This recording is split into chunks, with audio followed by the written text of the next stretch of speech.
বলছি বাবা, অপু কোথায় বেরিয়েছিল তুমি জানো গো? না, আমি ঠিক বলতে পারবো না, তবে মনে হয় কলকাতায় গিয়েছিল। বলছি কলকাতায় গেছিল? কোথায় গেছিল? শোন না মা, তুই নিজে বোনের সঙ্গে কথা বলে নে। অপু, মারে ডাকছো বাবা? হ্যাঁ, বলছি দিদি ফোন করেছে, দিদি তোর সঙ্গে কথা বলতে চাইছে। নে নে ধর ধর ধর ধর নে। হ্যালো, হ্যাঁ দিদি ভাই বল। আমরা আছি সেটা বলবে না বোনকে, বলবে না। বলছি অপু, তুই আজ কলকাতায় কোথায় গেছিলিস রে? দিদি ভাই, তোকে কে বললো আমি কলকাতায় গেছিলাম?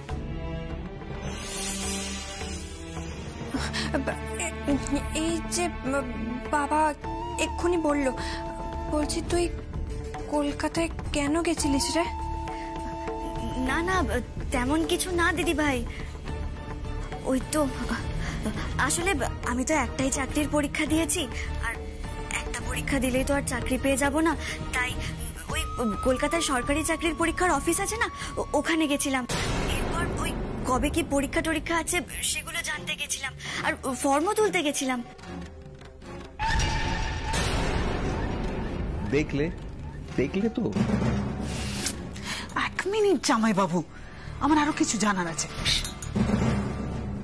তোমার বোনকে জিজ্ঞেস করো কি পরে গেছিল, কি রঙের জামা পরে গেছিল, জিজ্ঞেস করো জিজ্ঞেস করো। বলছি শোন না অপু, আর একটা কথা বলছি যে তুই আজকে কি রঙের জামা পরে কলকাতায় গেছিলিস রে?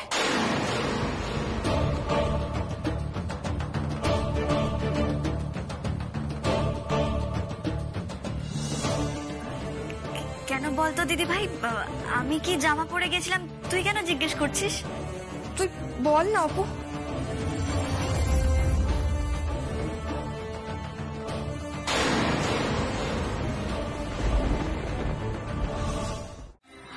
এ কি দিদি ভাই ওই আন্টি টু এর ফোন থেকে ফোন করছে কেন? তবে কি আন্টি টু দিদি ভাইকে দিয়ে জোর করে ফোন করিয়েছে? কারণ উনি তখন দত্ত বাড়ির সামনে আমায় দেখে ফেলেছিলেন। হে ভগবান, এবার কি হবে? নিশ্চয়ই দিদি ভাইকে দিয়ে ফোন করিয়ে স্পিকার অন করে সব কথা শুনছে। উফ বাবা, কি করে সবটা ম্যানেজ করব, কি করব এখন? যেটা বলছি জিজ্ঞেস করো না, জিজ্ঞেস করো। এই অপু, বলছি যে বল না রে, কি রঙের জামা পরে গেছিলিস? আর মানে আন্টি তো আমায় সন্দেহ করছে। এই অপু, বলছি যে বল না রে, আমি তোকে একটা কথা জিজ্ঞেস করছি, কি রঙের জামা পরে গেছিলিস বল না। হ্যাঁ দিদি ভাই, বলছি যে তুই হঠাৎ করে এরকম কেন জানতে চাইছিস রে? না না, আমি তো এমনিই জানতে চাইছিলাম, তুই অত দূর গেলি কলকাতাতে ওই সরকারি চাকরির ফর্ম আনতে, তোর তো আবার সাজগোজের ঠিক ঠিকানা থাকে না, হয়তো খারাপ জামা পরেই এলোমেলো ভাবে চলে গেছিলিস, তাই আর কি জিজ্ঞেস করছি, বল না। না রে দিদি ভাই, খারাপ জামা কাপড় কেন পরে যাব বল? আমার ওই যে একটা সাদা মেরুন কালারের কুর্তি আছে না, ওইটা পরে গেছিলাম রে। ও, তুই ওই সাদা আর মেরুন কালারের যে কুর্তিটা, ওটা পরে গেছিলিস? আচ্ছা। হ্যাঁ রে দিদি ভাই।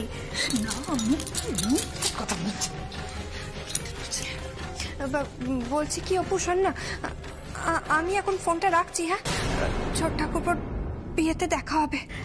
হ্যাঁ দিদি ভাই। হ্যাঁ ঠিক আছে, রাখছি। হ্যাঁ,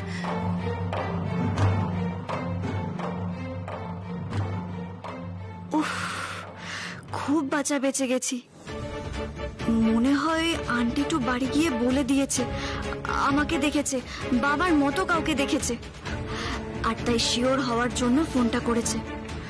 ওরে বাবা রে, সর্বনাশ! তার মানে কি আন্টি মনে ওখানে ছিল? আচ্ছা, ওই আন্টি টু মোনালিসা দত্তর বাড়ি গিয়েও আমার কথা জিজ্ঞেস করেনি তো?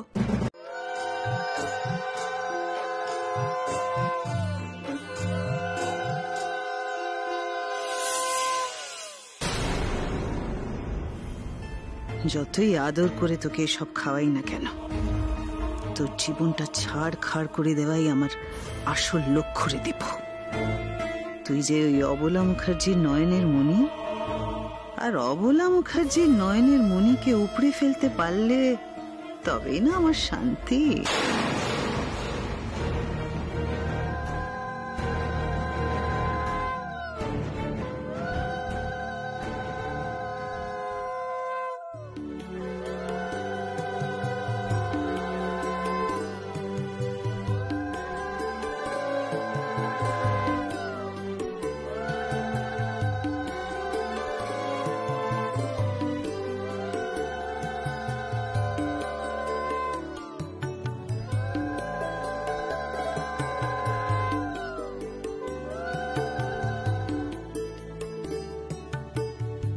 বাবা, আমার না উঠতে একদম দেরি হয়ে গেছে, এবারে দীপুকে আমি খাওয়াবো।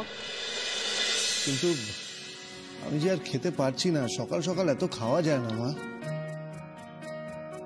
ওরে খাওয়া না গেলেও খেতেই হবে, তোর বাপ ঠাকুরদা খেয়ে এসেছে, এখন তোর পালা।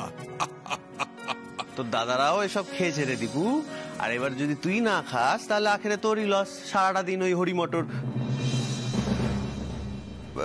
মানে ওই উপোস করে থাকতে হবে আর কি সারাটা দিন। বেশ হবে। আহারে, এরকম ভাবে বলিস না। চিন্তা করিস না ভাই আমার, তোর জন্য আমরা ঠিক খাবার ম্যানেজ করে আনবো। হ্যাঁ রে ছোটদা ভাই, আমরা ঠিক তোর জন্য লুকিয়ে খাবার নিয়ে আসবো। এই সবকটা ফিস ফিস করে দীপুকে কি পট্টি পড়াচ্ছিস রে? মাসিমণি, কি পট্টি পরাবো বলো তো? আসলে ছোটদা ভাই তো অনেকক্ষণ না খেয়ে থাকতে পারে না, আর খালি পেটে থাকলে তো পিত্তি পড়ে যাবে, তাই আর কি। না গো দিদি, আমার মনে হয় ওরা লুকিয়ে লুকিয়ে দীপুকে কাবাব খাওয়ানোর কথা বলছে। না না, ওটি হচ্ছে না, নিয়মটা নিয়মই। আর এই অবলা মুখার্জির বাড়িতে না নিয়মের কোনো অন্যতা হবে না। ব্যাস হয়ে গেল। হয়ে গেল মানে? সব নিয়মের তো একটা কারণ আছে, নাকি যুগের সাথে সাথে আচার অনুষ্ঠান সব রাতে তুলে দেবে? আমার বাড়িতে নিয়মের কখনো বেনিয়ম হবে না। এই মেঘা বর্ষার যখন বিয়ে হবে, ওদেরকে কিন্তু আমি কিচ্ছুটি মুখে তুলতে দেবো না, কিচ্ছু খেতে দেবো না। হ্যাঁ তাই তো, আমার মতন মেয়ে কোথায় সারাটা দিন না খেয়েছিল, সেই সকালবেলা দধিমঙ্গল হয়েছিল, তারপর তো কিছুই খাইনি। সেই জন্যই তো তুমি মেজদা ভাইয়ের মতো হীরের টুকরো বর পেয়েছো মেজ বৌদি। মেজদা ভাইও কিন্তু সারা দিন না খেয়েছিল। ওই বেশি বলতে যাস না, হাটে হাড়ি ভেঙে যেতে পারে। এই কি বলছিস ফিস ফিস করে? অবলা, ওরা কি ফিসফিস করছে ছেড়ে দাও না, ওদের তুই ফিসফিস করারই বয়স। তোমরা ভালো করে তাকিয়ে দেখো, তাড়াতাড়ি যাও, জল সইতে যাও, নাহলে সূর্য না উঠে মধ্য গগনে। ও বুঝতে পেরেছি, আমাদেরকে জল সইতে পাঠিয়ে নিজে ঘুমোতে যাওয়ার তাল করছে নাকি? ঘুম? কাল রাত থেকে ঘুম কাকে বলে জানি না। মাঝরাতে উঠে চঞ্চলকে নিয়ে গঞ্জের আড়তে গিয়ে 5-5টা কাতলা, যার মোট ওজন হবে 30 সের, সেইটি বেছে রেখে এসেছি। 450 পিস মাছ হবে বলে এসেছি, আর তার সঙ্গে বলেছি যে মুড়োগুলো টুকরো করে দিতে, ওইগুলো দিয়ে মুড়ি ঘন্ট জমিয়ে রাঁধা যাবে। বলে কি, এবারে জমিয়ে রাঁধতে হবে।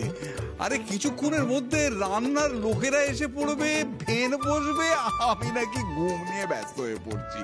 তারপর তোমার খাসির মাংস আছে, সেটা তো তদারকি করতে হবে। হ্যাঁ বাবা, বিয়ের দিনই এত জামাই বাবু, বউ ভাতের দিন কি হবে?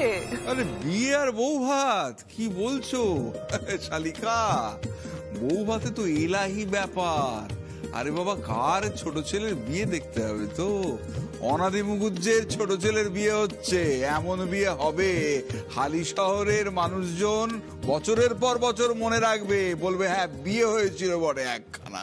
শুধু কি হালি শহরের মানুষজন, কত অঞ্চল থেকে, কত প্রদেশ থেকে মানুষজন, পরিজন, বন্ধু বান্ধব সব আসবে। তারপর আমার 3 বৌমার বাপের বাড়ির লোকজন আসবে। বড় বৌমা, মেজ বৌমার বাপের বাড়ি তো এসেই গেছে। সেজ বৌমা, তোমার বাড়ির লোকজন কখন আসবে মা? ওরা তো সকাল সকালই চলে আসবে বলেছে। আর অপুমা অপুমা আসবে তো? হ্যাঁ, ও চলে আসবে।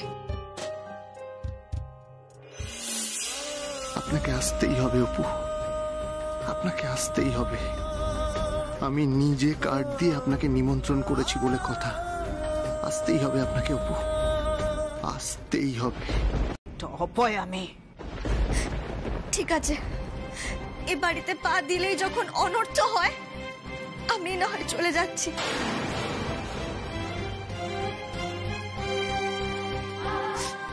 মা, বাবা, বড়দা ভাই, ছোটদা ভাই, তোরা বরং থাক, আমি চলে যাব। মা, আমাকে বাড়ির চাবিটা তুমি দিয়ে দাও, আমি এখনই চলে যাব। না, দাঁড়া অপু, দাঁড়া। এবার আমাকে একটু কিছু বলতে দে। যে অপ্রীতিকর অবস্থা তৈরি হয়েছে এখানে, সেখানে দাঁড়িয়ে এই মুহূর্তে তুই যেখান থেকে চলে যাবার কথা ভেবেছিস, আমি তাকে সম্পূর্ণ সমর্থন করি।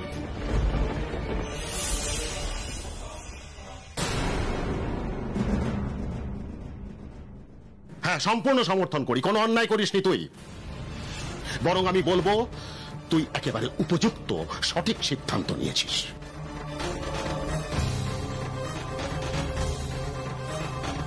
এখানে থাকবার কোনো প্রয়োজন নেই। তবে তবে তোকে একা আমি যেতে দেব না মা, আমরা সবাই যাবো। হ্যাঁ পরমা, চলো, এখানে থাকবার আর কোনো প্রয়োজন নেই।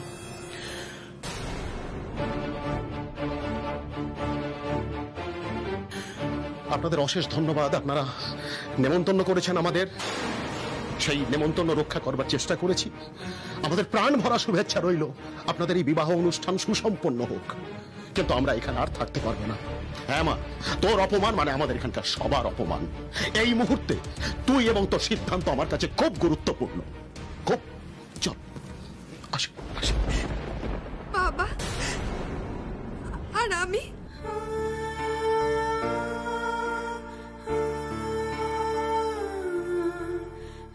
তোর মুখ চেয়ে তো আমরা এই বাড়িতে এসেছিলাম রে, না হলে আমরা আসতামই না। হ্যাঁ, ঢুকতে না ঢুকতেই যা অভ্যর্থনা পেলাম, যা অপমান পেলাম, আর যা আদর যত্ন পেলাম, তাতে ফিরে যাওয়া ছাড়া আর কোনো উপায় নেই। না না, আপনারা আপনারা এরকম করবেন না।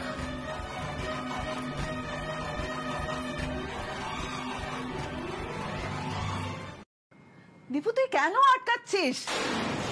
চলে যেতে দে না। এই মেয়ে, একদম ঢং করে কাঁদবে না তো। আর শুনুন, আপনারা যদি চলে যেতে চান তাহলে চলে যেতে পারেন। নমস্কার।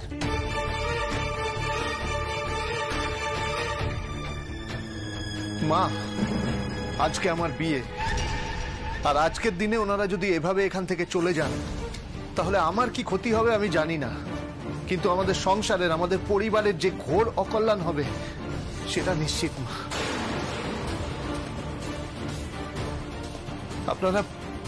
আপনারা দয়া করে যাবেন না। আমার মা আর আমার মাসিমণির ব্যবহারের জন্য আমি আপনাদের কাছে হাত জোর করে ক্ষমা চাইছি। প্লিজ আপনারা যাবেন না।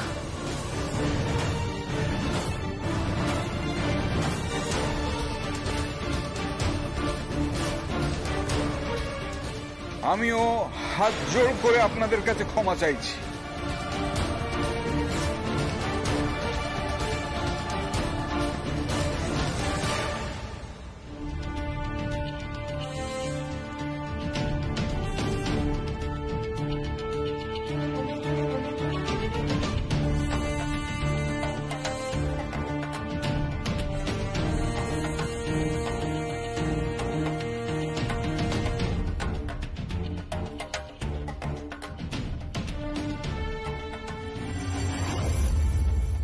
আজ যদি সত্যি আপনারা যেতে বাধ্য হন বা বাধ্য হয়ে চলে যান, তাহলে আমাকেও এই বাড়ি ছেড়ে এই মুহূর্তে চলে যেতে হবে।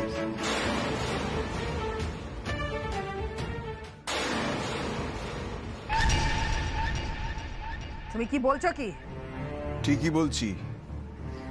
তুমি তো জানো অবলা, আমি এমনিতে কাদা মাটির তাল তুমি যেমন গড়ো, যেমন ভাঙো, আমি তেমনি গড়ি তেমনি ভাঙি। কিন্তু যদি কঠিন হই তাহলে তোমার থেকেও আমি কঠিন হতে পারি, এটা বোধহয় তোমার জানা ছিল না।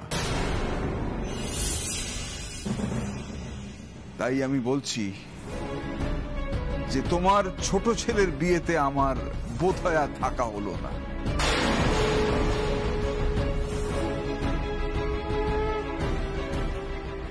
জামাই বাবু, আপনি কি বলছেন? ঠিকই বলছি। যে বাড়িতে অতিথি নারায়ণের সেবার বদলে তাকে অপমান করা হয়, সেই পাপিষ্টের সংসারে থেকে আমি অধর্ম বাড়াতে পারবো না।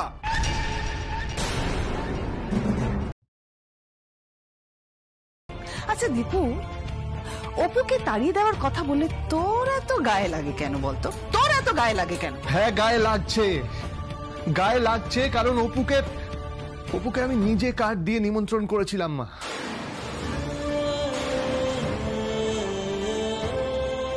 এখন যদি ওদের এই বাড়ি থেকে চলে যেতে হয় তাহলে সেটা ওদের লজ্জা হবে না, এই লজ্জাটা হবে আমাদের পরিবারের।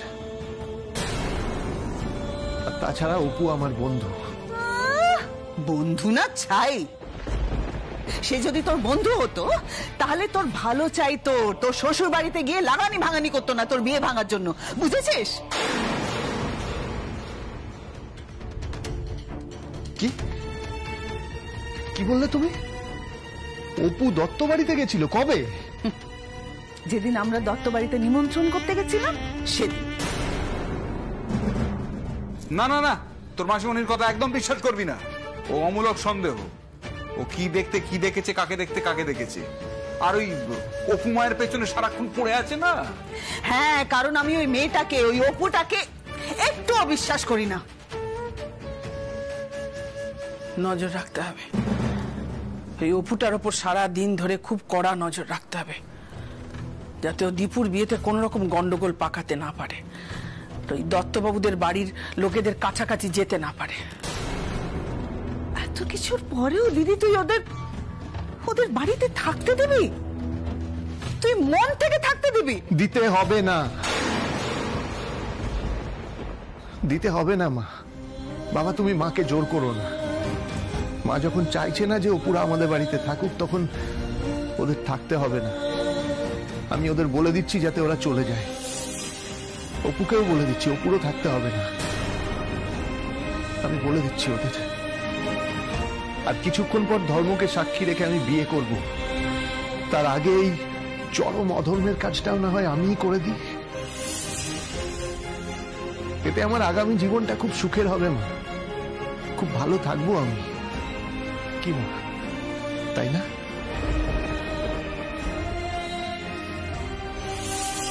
আপনারা কেন আমার বাবার সাথে এভাবে কথা বলছেন বলুন তো? কেন? এই মেয়ে, আর একটা কথা বলবে না তুমি। তোমার জন্য অলরেডি আমি অনেক অপমানিত হয়েছি, তোমাদের প্রত্যেকের জন্য, বিশেষ করে তোমার জন্য আমার বাড়ির প্রত্যেকটা লোকের কাছে পদে পদে আমার মাথা হেঁট হয়ে গেছে তোমার জন্য। হ্যাঁ, আমি ইচ্ছে করে কিচ্ছু করিনি, যা হয়েছে সেটা অনিচ্ছাকৃত ভুল। তার জন্য তো আমরা চলেও যেতে চেয়েছিলাম। হ্যাঁ, জানা চলে। কেন এখনো দাঁড়িয়ে আছিস? কোন মুখে দাঁড়িয়ে আছিস এখানে বলতে পারিস? যা, চলে যা। সেই তুই এলি আর একটা ঠিক কাণ্ড বাঁধিয়ে দিলি। বল, একটু দেখে চলতে পারিস না? হাঁটা চলার সময় কি চোখ বন্ধ করে হাঁটিস নাকি? তুই আমাকে একটু শান্তিতে থাকতে দিবি না? না, একটু শান্তিতে সংসারটা করতে দিবি না? না, সরি দিদি ভাই, আমি তোকে কোনো বিপদে ফেলতে চাইনি, কোনো অস্বস্তির মধ্যে ফেলতে চাইনি। যা হয়েছে সবটাই একটা দুর্ঘটনা। নেকা মিথ্যেবাদী কোথাকার। না না, আমার মেয়ে আর যাই হোক মিথ্যে কথা বলে না। চমৎকার। এইভাবে আশকারা দিয়ে দিয়ে তো দুটো মেয়েরই মাথা খেয়েছে। আর সুপর্ণা, তুমি এখনো তোমার বাবা মাকে কিছু বলবে না, তাই তো? এখনো কিচ্ছু বলবে না? হ্যাঁ, আমি আর কি বলবো? কি বলবো আমি আর? বলুন না, কি বলবো আমি? ওদের চলে যেতে বলবো? আপনারা তো সবাই বললেন ওদের চলে যেতে, আমি আর কি বলবো? কই তুমি তো একবারও বললে না। দীক্ষা থাক না, তুমি কেন সুবর্ণাকে এত জোর করছো বলো তো? ও যদি না বলে তাহলে ওর ওই হ্যাংলা গোষ্ঠী এখানে ঠায় দাঁড়িয়ে থাকবে, এক পাও নড়বে না।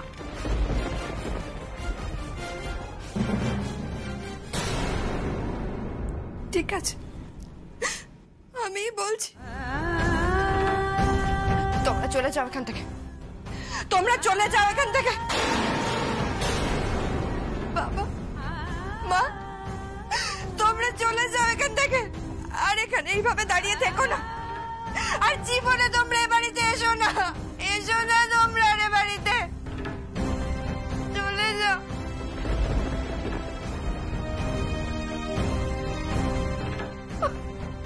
কেন কেন তোমরা এখানে এসেছিলে বলো না কেন?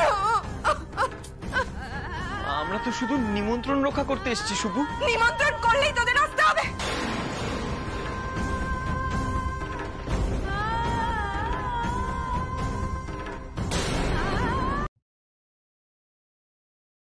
তাছাড়া আমরা তো সবাই আছি, আর আমি একাই তো 6-7টা তত্ত্ব একসাথে নিয়ে নিতে পারবো। যা বাবা, এটা আবার তুমি কখন বললে? আমি তো শুরু থেকেই বলে যাচ্ছি এই কথাটা। আর অপু তো এখানে অতিথি হয়ে এসছে, ও কেন তত্ত্ব নিয়ে যাবে? কেন কেন যেতে পারবে না কেন? আচ্ছা, ওরা তো শুধুমাত্র অতিথি নয় আমাদের, ওরা তো আমাদের আত্মীয়। তো অপুর দাদারা তত্ত্ব নিয়ে যেতেই পারে। না, যেতে পারে না। ওমের মতিগতি ভালো নয়। তারপর তো শ্বশুর বাড়িতে গিয়ে কি কাণ্ড বাঁধিয়ে বসবে ভগবান জানে। ওর যাওয়ার দরকার নেই। ওরা আমাদের বাড়িতে তোর বিয়েতে এসেছে, আসুক, থাক, খাক, বিশ্রাম নিক, তারপর বাড়ি ফিরে যাক। বিয়ের কোনো ব্যাপারে জড়ানোর দরকার নেই, বিশেষ করে অপুকে তো নয়। কি হলো? তোমরা থমমেন দাঁড়িয়ে রইলে কেন? বলছি না দেরি হয়ে যাচ্ছে, তাড়াতাড়ি নাও। মেজো বৌমা হাতে হাতে করো না, তাড়াতাড়ি করো। নে বড় বৌমা শুদ্ধ তাড়াতাড়ি নাও। আর গিয়ে তোমরা ফোন করো কিন্তু মনে করে। হ্যাঁ মা, তাড়াতাড়ি নাও।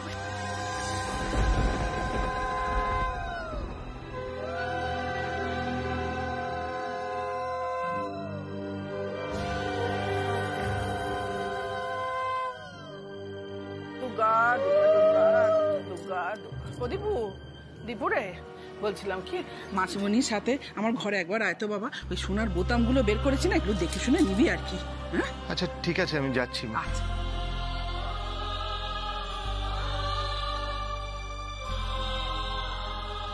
দিদি রে, তুই খুব ভালো করেছিস। ওই অপুটাকে তত্ত্ব নিয়ে যাওয়ার অনুমতি দিসনি, বেশ করেছিস। ওই গরিব ঘরের মেয়ে আবার এত বড় বাড়িতে তত্ত্ব নিয়ে যাবে?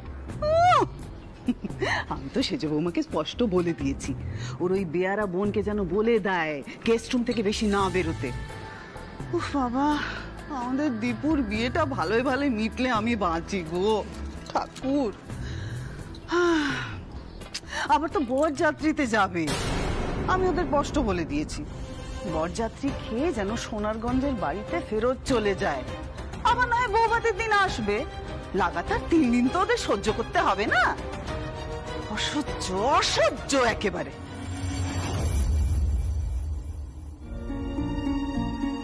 আমার দীপুর বিয়েটা যেন ভালোই ভালোই মিটে যায় ঠাকুর, কোনো অকল্যাণ অমঙ্গলের ছায়া যেন না পড়ে।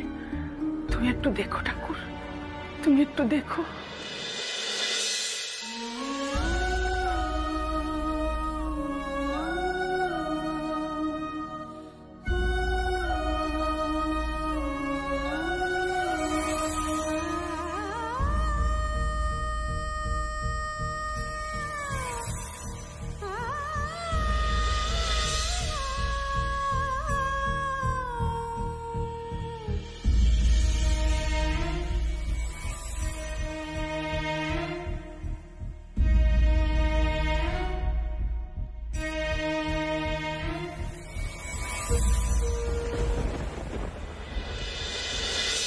হ্যাঁ রে, জামাই বাবুর গায়ে ছোঁয়ানো হলুদ তোর গায়ে লেগেই গেল, তাই না? হ্যাঁ। আচ্ছা দিদি ভাই, এটা কেমন নিয়ম বলতো? হবু বরের গায়ে ছোঁয়ানো হলুদ কনের গায়ে ছোঁয়াতে হবে, তারপর নাকি সে কনের সাজে সাজতে পারবে। এসব আবার কেমন নিয়ম রে? আমি বাবা বুঝি না। দূর পাগলি, এটা আবার নিয়ম নাকি? এটা হলো একটা সংস্কার, একটা মিষ্টি সংস্কার। কনের গায়ে তার হবু স্বামীর পাঠানো প্রথম ছোঁয়া, প্রথম পরশ। ঠিক এইভাবেই একটু একটু করে সম্পূর্ণ অচেনা দুজন মানুষ একসাথে থাকার অঙ্গীকারে আবদ্ধ হয়। গায়ে হলুদই তো হলো শুভ বিবাহের প্রথম ধাপ রে। দেখবি তোর যখন বিয়ে হবে তোর সাথেও এসব হবে। তোর হবু স্বামীর গায়ে ঠেকানো হলুদ তোর গালে লাগানো হবে, বুঝলি? তখন বুঝতে পারবি যে এটা একটা কতটা সুন্দর অনুভূতি, কতটা সুখের অনুভূতি। ধর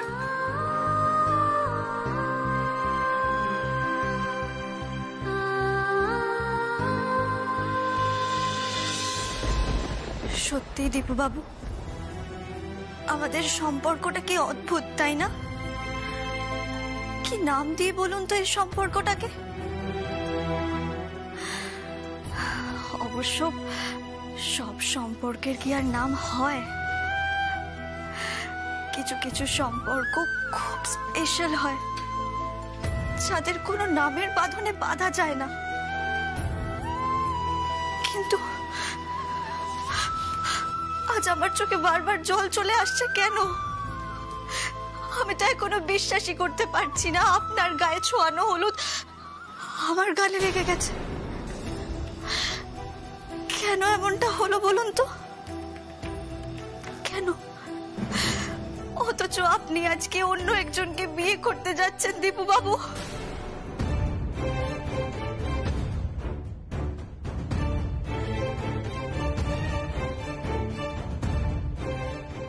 আপনি কি আমায় কিছু বললেন অপু?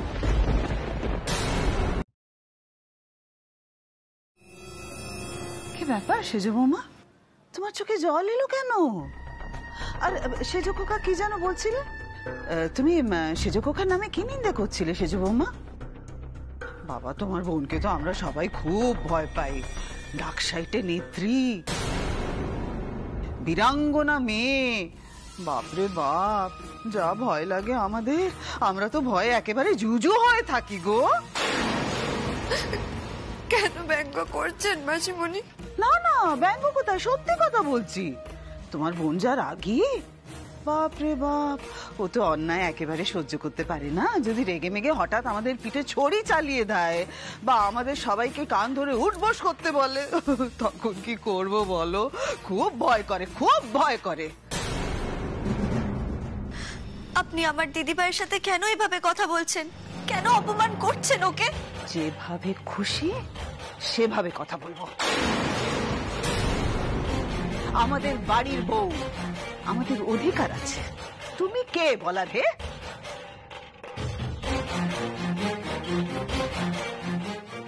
কাউকে অপমান করার জন্য অধিকার বোধ লাগে সেটা আমি জীবনে কোনোদিনও শুনিনি।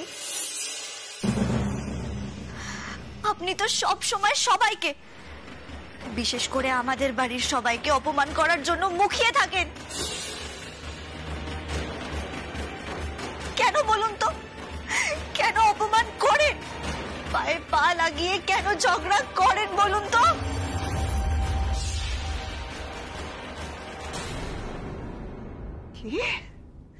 কি বললে তুমি? আমাকে এভাবে অপমান করছো? তোমার এত সাহস আমাকে এভাবে অপমান করছো? দিদি রে, তোদের বাড়িতে থাকি খাই বলে কিভাবে বাপের বাড়ির লোকজন এলে ভাড়া করে আমাকে অপমান করলো। ও দিদি, দিদি রে, অদিতি কি হয়েছে? তোর এই বৌমা নিজের বাপের বাড়ির লোকজনকে এলে ভাড়া করে দল পাঠিয়ে আমাকে অপমান করছে রে দিদি। মাসিমণি, এ আপনি কি বলছেন? ঠিকই বলছি, আমি একদম ঠিক কথা বলছি। তুমি কি বলতে চাইছো? হ্যাঁ, কি বলতে চাইছো? আমি মিথ্যে কথা বলছি? ও দিদি, দেখ দেখ দেখ দেখ, আমাকে মিথ্যেবাদী, আমাকে মিথ্যেবাদী বললো। হায় ভগবান! না না মাসিমণি, আপনি আমাকে ভুল বুঝছেন। আমি শুধুমাত্র আমার বোনকে বোঝাচ্ছিলাম যাতে ও সবার সাথে ভালো ব্যবহার করে। মিথ্যে কথা বলছে, মিথ্যে কথা বলছে রে দিদি, মিথ্যে কথা বলছে। ও দিদি রে, তুই এর বিচার কর দিদি। মিথ্যে কথা। এখন কি বিচার করার সময়? হ্যাঁ, ঘরে সব আত্মীয় স্বজন সবাই এসে গেছে। ফুল মামি, ন কাকি, রাঙা মাইমা, জ্যাঠামশাই সবাই এসে গেছে। তোর জন্য দেখা করার জন্য সব উদ্গ্রীব হয়ে বসে আছে। তো তাড়াতাড়ি চল। সেজে বৌমা, আমি না এসব নিন্দে মন্দে একদম পছন্দ করি না। আর একটা কথা মনে রেখো, চিত হয়ে আকাশের দিকে তাকিয়ে থুতু ফেললে সেটা নিজের গায়ে এসে পড়ে, পরিবারের বুকে এসে লাগে। হ্যাঁ, যাও, এখানে দাঁড়িয়ে অকাজ না করে অনেকগুলো কাজ আছে, ওখানে গিয়ে কাজ করো। যাও যদি, চল চল তো।